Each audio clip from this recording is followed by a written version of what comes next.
Deep within the ancient misty pine forests of the Scottish Highlands lies the ultimate undisturbed sanctuary of the Windsor bloodline. But just days ago, the profound historic silence of the Balmoral Estate was abruptly shattered not by the arrival of the reigning monarch, but by the jarring roar of heavy commercial machinery that was forcefully silenced at the perimeter gates. What Queen Camilla just realised, isolated behind the thick granite walls of the castle, is that a marriage certificate might allow you to sleep in the master suite, but true institutional hard power is rooted in ancestral dirt, unyielding estate law, and the fierce protective loyalty of the Highland Guards. Over the next few minutes, we are going to unpack the highly audacious, emotionally reckless power grab she recently attempted under the guise of an estate modernisation project.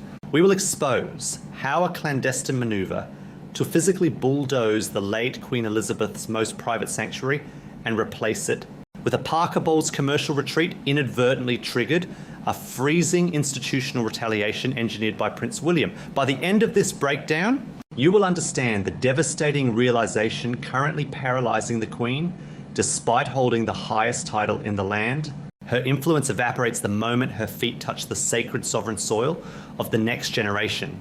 To truly grasp the magnitude of this internal territorial warfare, we must first step back and analyse the monumental 30-year psychological manipulation that brought Camilla to this modern peak, and why Balmoral represents the ultimate unconquered frontier.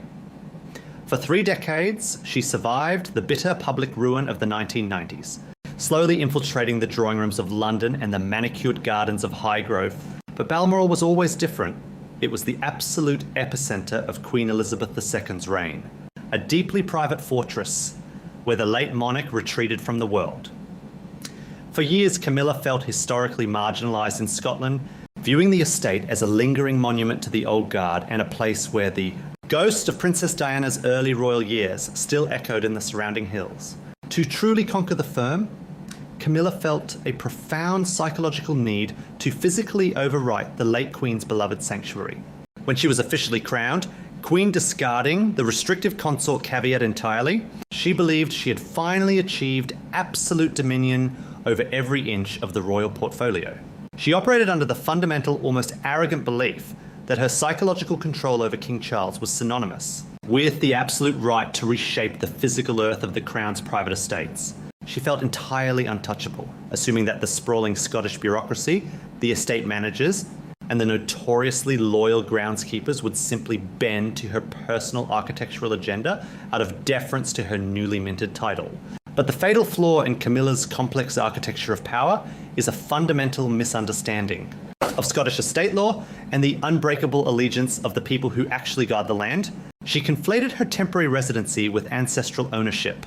That dangerous illusion of absolute authority collided with a brutal territorial reality just days ago, driven by an overwhelming sense of legacy desperation. As the realities of King Charles's fragile reign become impossible to ignore, a deep-seated paranoia has taken root within Camilla's private office.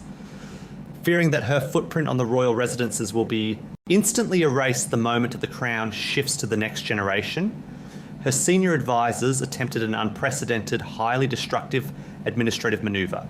Behind the scenes, during a quiet period before the royal family's annual summer migration to the Highlands, Camilla's logistical team secretly drafted a massive commercial renovation mandate. What appears to be true according to internal estate leaks is that her office bypassed the traditional Crown Estate architects entirely. Instead, Camilla secretly signed off on highly lucrative contracts with private, external commercial developers tightly linked to her own non-royal inner circle. The directive was staggering in its audacity. They were ordered to systematically gut and remodel the late Queen Elizabeth's most intimate private quarters, bulldozing the historic surrounding gardens to construct a sprawling, modernised luxury complex tailored exclusively for the Parker Bowles family and their aristocratic friends. It was a calculated, aggressive attempt to legally and physically launder the heritage out of Balmoral, burying the Windsor history under a layer of acquired commercial luxury. She wanted to cement her family's physical presence on the estate before the political winds of the monarchy could shift, assuming she could quietly push these demolition contracts through the local bureaucracy. She severely underestimated the cold forensic vigilance of Prince William and the uncompromising fierce protection of the Balmoral Ghillies.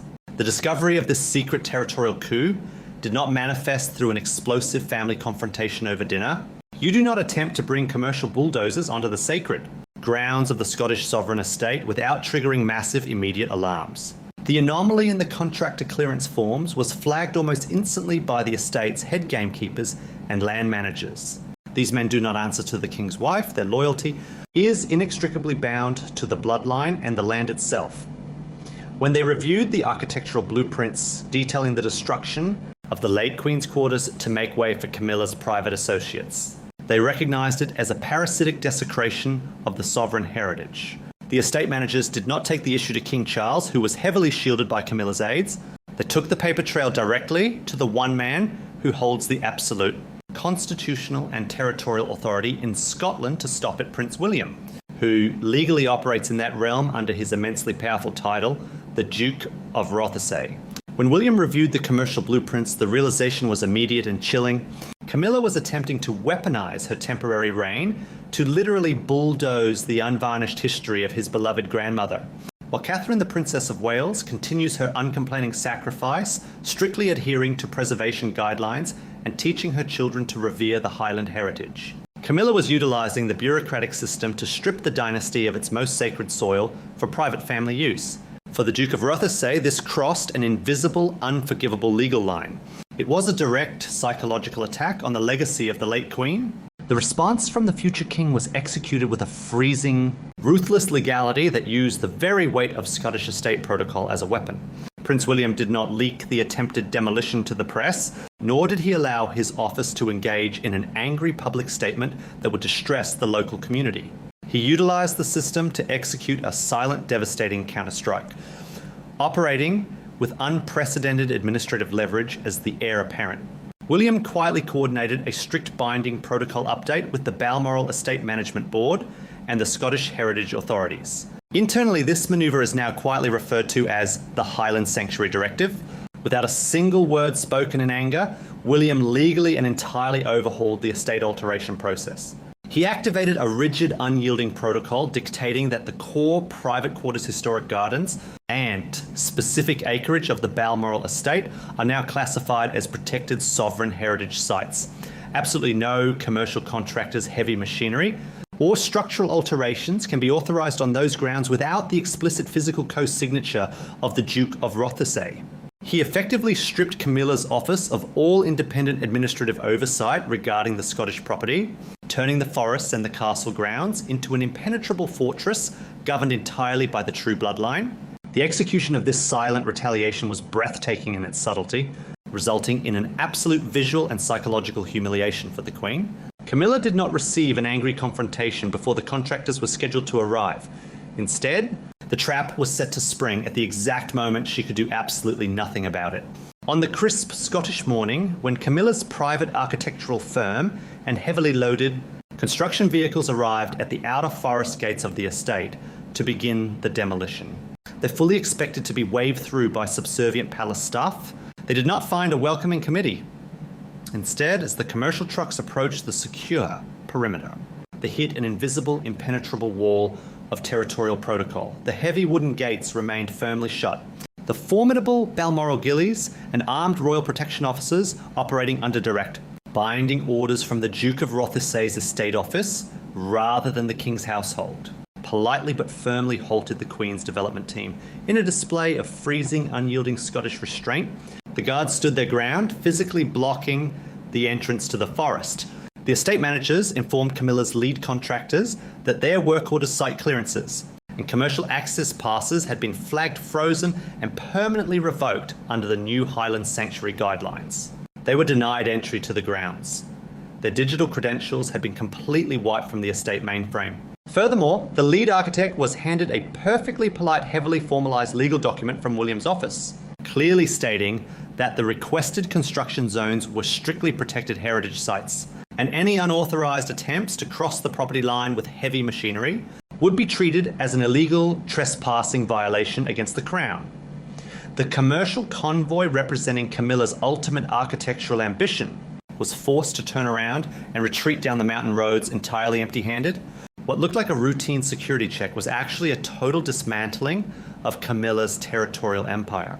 As the reality of the reversed trucks and the locked forest gates was relayed back to her private quarters inside the castle, Camilla experienced a wave of cold, suffocating panic. She realized that her administrative trick had not only failed, but it had permanently exposed her terrifying territorial vulnerability. Stripped of her illusion of supreme control, walled off by her stepson, and publicly disciplined without a single word being spoken, she knew the trap had snapped shut. She was forced to confront the harsh historical reality that the land beneath her feet did not belong to her, and the men who guarded it answered exclusively to the man whose grandmother she had tried to erase. Terrified by the sudden freezing collapse of her authority over the estate, Camilla retreated to the one remaining card she had left to play.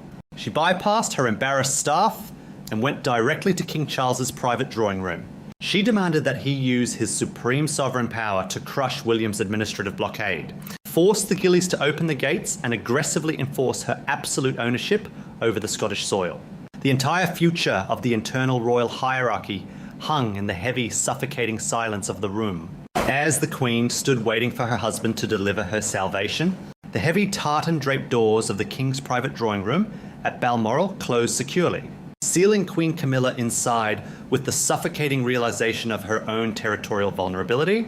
She laid the humiliating site denial documents on the King's desk, the undeniable forensic proof that her private commercial developers had been turned away from the sovereign forest by her stepson's estate managers. For 30 years, Charles had been her ultimate shield. He had fought his mother, his political advisors, the British press, and his own children to force Camilla's acceptance into the absolute center of the royal fold. She fully expected that in this moment of acute territorial humiliation, Charles would summon Prince William, activate his supreme sovereign authority, and deliver a crushing reprimand. She expected the king to remind his heir that Camilla was the crowned queen, and that her architectural demands must be met to preserve the visual unity of her reign and her comfort on the Scottish estate. But she encountered something far more terrifying than sovereign rage. She encountered a devastating absolute silence. What appears to be true, according to those familiar with the internal dynamics of the king's household, is that Charles simply refused to intervene. He did not raise his voice. He did not defend his wife's aggressive attempt to permanently bulldoze the late Queen's sanctuary for a private family commercial project. He looked at the flag contractor manifest. He read the legally binding Highland Sanctuary Directive issued by his son, the Duke of Rothesay. He sat in the suffocating quiet of his Scottish drawing room, and he did absolutely nothing. This was the psychological climax of Camilla's decades-long campaign for total institutional supremacy, and it ended with a freezing realization. Charles is no longer the rebel Prince of Wales fighting for his mistreated lover. He is the sovereign. And as the monarch facing his own profound vulnerabilities, ongoing health battles, and the fragile transitional state of his reign, his primary overriding duty is the preservation of the crown's historical and structural integrity. Charles knows with forensic clarity that the Balmoral Estate is not a blank canvas for private real estate development. It is the absolute visible manifestation of the monarchy's enduring mystique, a sacred ancestral sanctuary deeply revered by the Scottish public. To attempt to use his emotional weight to override a strict heritage blockade, simply to appease his wife's architectural vanity and provide a permanent luxury retreat for her non-royal associates, would be an act of institutional suicide. To publicly or privately dismantle William's invocation of the territorial asset freeze would signal a chaotic, degraded monarchy that allows the king's wife to cannibalize the sacred physical history of the state. In that singular moment of silence, Charles chose the unvarnished survival of the institution over the territorial ambition of his wife. Camilla learned the hardest lesson of her royal life. The king will no longer save her from the guardians of the bloodline. This silent betrayal exposed the terrifying architecture of Camilla's reality, forcing her to confront a landscape of pure commercial and territorial desperation. To the global public, she's a queen draped in Scottish tartan, riding in Range Rovers across the Highland moors, and projecting the image of a supreme matriarch whose victory is absolute. They assume that because she wears the crown today, she owns the soil she walks upon. But behind closed doors, the forensic architecture of the firm tells a remarkably different story. Camilla owns virtually nothing of the royal future, and her hand-picked commercial developers possess absolutely no legal standing to permanently alter the crown's history. The priceless ancient forest, the historic granite walls, and the sovereign acreage belong entirely and exclusively to the estate, guarded fiercely by the next generation. If the reign of King Charles were to unexpectedly end, Camilla would instantly transform into a dowager queen. Stripped of the sovereign residences and completely dependent on her stepson's administrative goodwill for her housing and security, her frantic attempt to rewrite the development zoning of Balmoral was never just about wanting to build a modernized luxury suite. It was a frantic, calculated maneuver to secure a permanent physical footprint in the royal portfolio before her ultimate protector is gone. She knows that without King Charles, she instantly becomes a temporary guest on the estate, completely reliant on the Duke of Rothesay. Prince William is not just the heir to the throne, he is the ultimate landlord and gatekeeper of the dynasty's exclusivity in Scotland. By instituting the co-signature requirement on all estate alterations, he legally, quietly, and permanently locked her shadow commercial court out of the Highland Sanctuary, reminding her that her power is entirely theoretical while his is deeply legally structural. The realization that her entire architectural empire is now effectively boxed in by her stepson's estate managers is a psychological prison of her own making. The illusion of absolute territorial control was instantly replaced by the stark, terrifying reality of her irrelevance to the future. As Camilla's shadow empire was quietly dismantled at the forest gates of Balmoral, the visual landscape of the monarchy began to immediately reflect the new order. This is where the silent execution of revenge translates into undeniable public reality.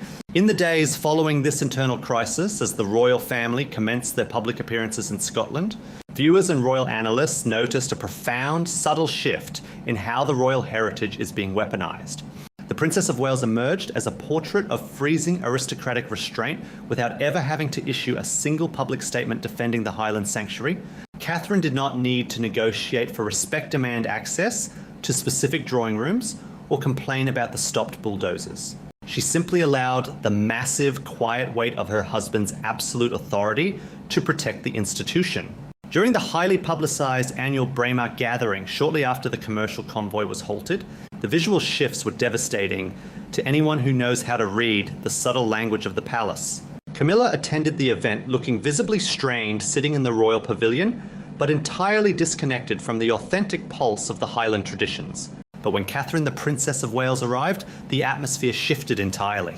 Catherine was not just attending an event, she was projecting an aura of absolute unshakable permanence. She conversed with the estate Ghillies and local Scottish dignitaries, effortlessly commanding the space with a deep visible respect for the ancestral traditions. The heavily armed estate guards and groundskeepers, the very men who had turned Camilla's contractors away, displayed a level of profound, unmistakable deference to William and Catherine that cannot be manufactured by a public relations team. This was not a petty aesthetic choice. In the highest echelons of the British royal family, the mutual respect between the bloodline and the land's guardians is the forensic evidence of true power. By flawlessly occupying the sovereign space authorized seamlessly through her husband's unyielding estate laws, Catherine was actively executing the institutional restoration of the true bloodline while signaling the permanent boundary placed upon Camilla. She demonstrated that uncomplaining sacrifice, fierce protection of the nation's history, and steadfast loyalty to the crown will always outmaneuver the unchecked commercial ambition of outsiders. She does not need to fight Camilla for dominance because her husband has already engineered the ultimate checkmate. The true royals remain on the inside protecting the physical integrity of the state, and the opportunistic liabilities are managed with halted commercial convoys and locked wooden gates. This brings us to the deeper, tragic meaning of this entire crisis. Camilla spent 30 years carefully clawing her way to the very top of the British social hierarchy.